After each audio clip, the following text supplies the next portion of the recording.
আপনার মোবাইলের এমবি শেষ, আপনি চাচ্ছেন আপনার অন্য ফোন থেকে হটস্পট অন করে আপনার মোবাইলে এমবি চালাতে, তাহলে এই ভিডিওটা ফুল দেখেন। প্রথমে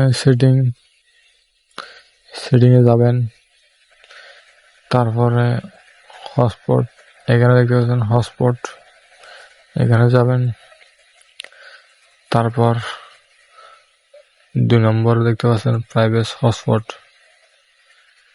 2 নম্বরে ক্লিক করবেন। করার পরে উপরে দেখতে পাচ্ছেন হটস্পট, এটা অন করে রাখবেন। তো 2 নম্বরে আবার দেখতে পাচ্ছেন হটস্পট পাসওয়ার্ড, 2 নম্বরে ক্লিক করার পরে উপরে দেখতে পাচ্ছেন টেকনো স্পার্ক 40, এটা আমার ফোনের অ্যাড্রেস নাম।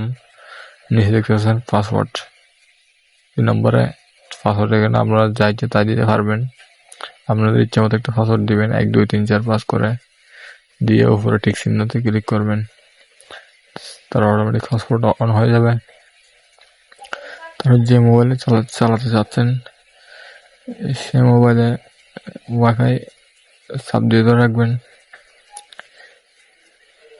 ওয়াইফাই চাপ দিয়ে ধরে রাখার পর এখানে আপনাদের ওই নাম যেটা ছিল মোবাইলের নাম, এটা আসবে, সেটাতে ক্লিক করে ওই যে পাসওয়ার্ড দিচ্ছেন সেটা দিয়ে ওকে দিলে সাথে সাথে হটস্পট ওপেন হয়ে যাবে। ভিডিওটা ভালো লাগলে একটা লাইক করে চ্যানেলটা সাবস্ক্রাইব করে রাখবেন।